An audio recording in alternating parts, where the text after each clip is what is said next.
Welcome back to the deep dive.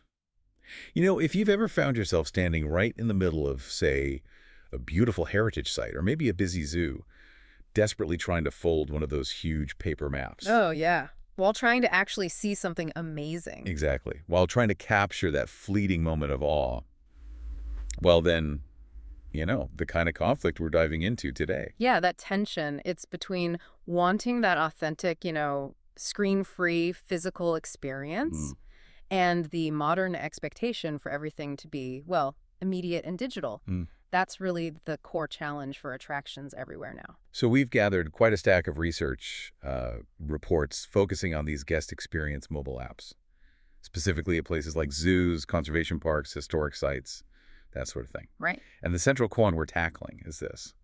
Does putting in a comprehensive digital tool, an app, actually enhance the physical visit? Or does it just distract us, pull us away from the very thing we came to see? That's the worry, isn't it? That tech gets in the way of just being there. It is. It's often voiced by critics. But the clear consensus from the sources we looked at is actually kind of counterintuitive.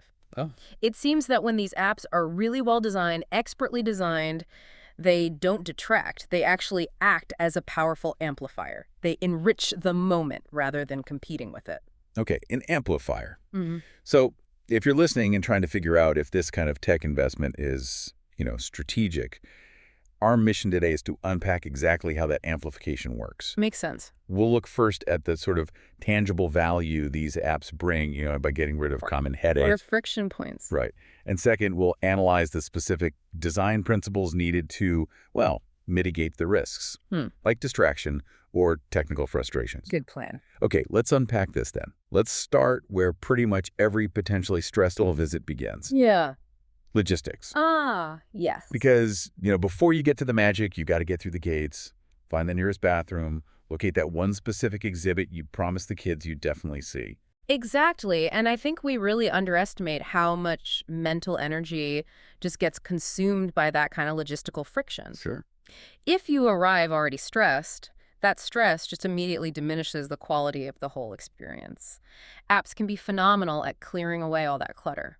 So give us the brass tacks here. Yeah. What are the key friction points that a well-designed app really tackles? Well, it starts with the basics, the things that reduce queues, mobile ticketing, digital self-scan entry, that kind of thing. Right, standard stuff now, almost. Almost. All right. But then it moves pretty quickly into flow management. So real-time maps, not just static pictures, right? They guide you efficiently.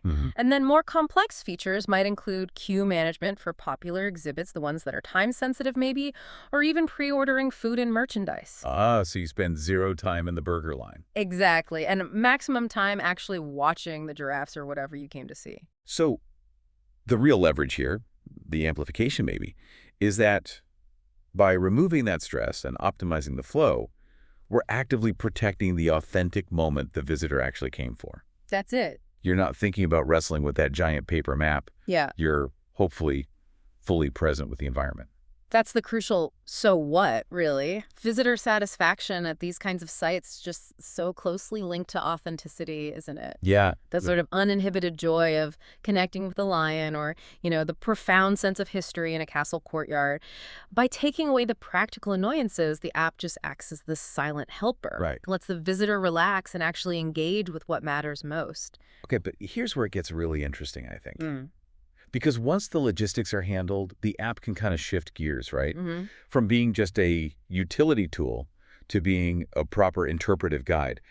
We're moving beyond just finding the gift shop to actually deepening the visitor's connection to the attraction's core mission, whatever that might be. This is where digital storytelling really elevates the whole experience. It's not just passive observation anymore. Yeah. We're talking about multimedia interpretation that explains the why behind what you're seeing. Can you give us a specific example of that multimedia difference? Like, how does the app teach me something I couldn't just get from reading a sign? Okay, think about maybe a conservation park that tracks its animals. Yeah. A physical sign just tells you the species name, right? Lion, tiger, whatever. Sure. The app, though, it could potentially pull live data, maybe from an API. So if you're standing near the lion enclosure, the app might tell you that based on the current temperature, maybe GPS trackers, the lion, let's call him Raja, Sure. is currently resting on that high rock overlooking the water source, see? it provides real active context. Ah, okay. It turns a static exhibit into something dynamic, an encounter almost. Yeah, that immediately connects you, the guest, to the actual conservation process itself. You move from just being a viewer to maybe feeling like an informed stakeholder. Precisely. What about heritage sites? How does it work there? For heritage sites, I think the power often lies in things like augmented reality, AR. Right. So you're standing in the ruins of an old building, maybe just stone walls left. The app could overlay a 3D reconstruction of what that room looked like in, say, 1850. Wow. Maybe complete with sound effects or even digital actors sharing little anecdotes. It just bridges that imagination gap that people often struggle with at historical locations. Now, that sounds fantastic for learning, obviously. Yeah. But doesn't that kind of heavy personalization, doesn't it risk reducing the serendipity, the joy of just wandering and exploring, or maybe even losing that communal feeling of discovery? That's a really valid concern. And the sources we looked at definitely emphasize that personalization has to be offered with, high optionality, meaning the app shouldn't mandate anything. It should suggest. So if you happen to be a specialist bird watcher, okay, the app provides a deep dive trail focused on native waterfowl. But if you've only got a 2-hour window and you're looking for something accessible for toddlers, it offers, I don't know, a toddler trek itinerary or something. So the personalization and choice actually empower the guest. They shape their own journey. They get the experience they want, not just the sort of general experience the attraction dictated. Exactly. And this tailored approach, it leads directly to higher satisfaction, often longer dwell times, and crucially for the site, an increased likelihood of repeat visits and maybe even higher spend per visit. Okay, we also can't overlook how profoundly an app can impact inclusivity, right? Absolutely. If you have guests with different language needs or visual impairments, mobility challenges, how does the app transform their access? Instantly, in many ways. Yeah. Digital tools are real accessibility champions. They can provide simultaneous multi-language support that a physical sign just physically can't do. True. They offer audio tours for visually impaired guests, content designed with screen reader compatibility in mind, or even suggest paths designed to avoid stairs or steep gradients. Right. It's really about ensuring participation is broadened, making the site genuinely welcoming to everyone. And there's that quiet benefit we touched on earlier, sustainability. Yeah. Getting rid of maybe some of the physical guides and maps. Yeah, it's actually a huge alignment benefit. Visitors today, particularly younger demographics you find, they really prioritize organizations that demonstrate green initiatives. Makes sense. So eliminating the need to print, tens of thousands of guides and maps every year, it aligns the attraction's operations with its conservation or preservation mission, and that resonates positively with visitor values. Which brings us, I suppose, to the inevitable truth. These sites need revenue. They need money to sustain their conservation and preservation work. Of course. So when we look at the business case, how specifically do these apps drive measurable ROI, return on investment? Well, the apps create new, often quite strategic touch points for sustainable income that ideally feel natural rather than forced. Okay. We're mainly talking about upselling and loyalty building. Okay, let's break down the mechanics of the upsell first. Is this just like annoying banner ads popping up? Hopefully not. It should be far more sophisticated. It really leverages location data to provide highly relevant, context-specific offers. For example? Okay, let's say the app sees you've spent, 15 minutes near the rhino exhibit. Right. It might send a discreet notification, subtle, saying something like, "Flash sale.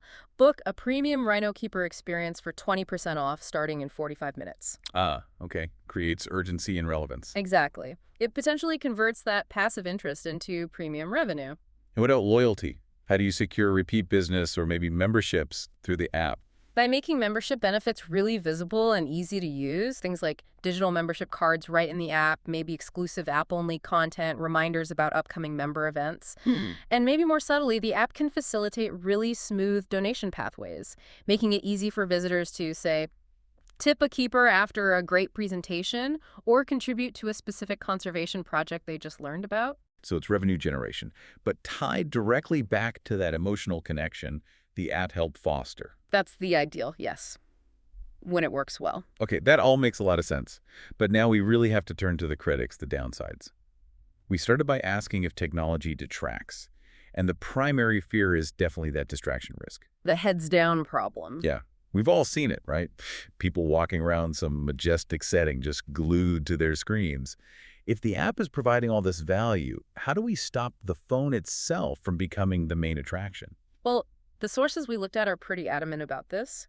They see it as an issue of design failure, not an inherent technological failure. Interesting distinction. Yeah. If the visitor is looking down constantly, the design has failed to respect the physical environment. The solution lies in creating what they call heads-up engagement. Okay, heads-up engagement. So what does a successful heads-up design actually look like in practice? It seems to rely heavily on things like proximity-based audio cues and really light touch notifications. So less visual clutter. Exactly. For example, as you approach a historical marker, maybe the app sends just a gentle vibration and automatically starts an audio track. That prompts you to look up at the marker while you're listening.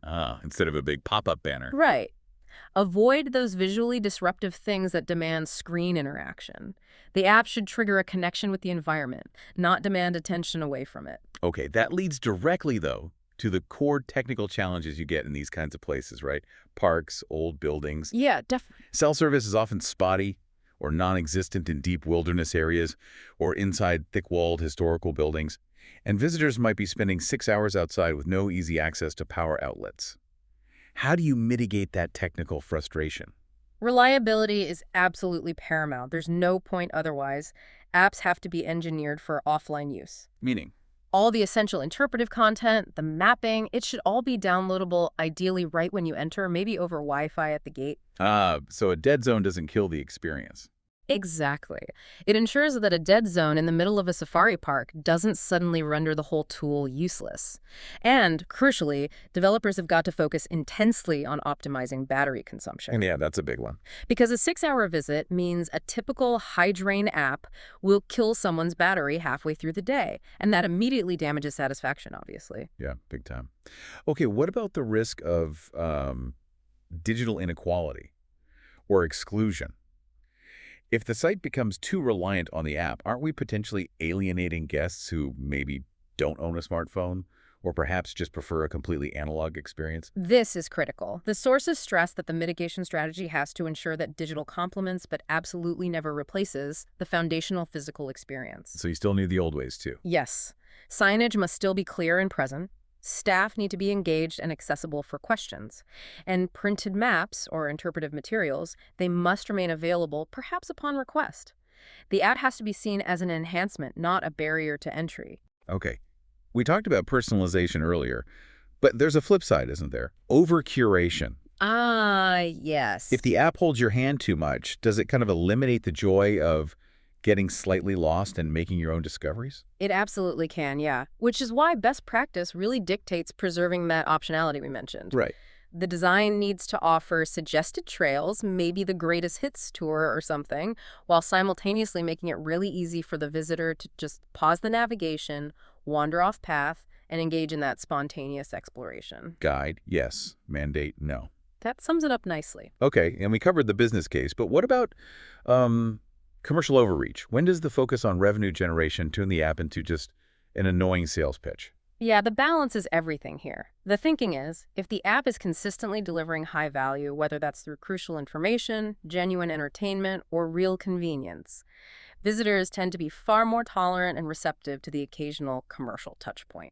Like that Rhino experience offer. Exactly. A localized donation request, a relevant membership upsell.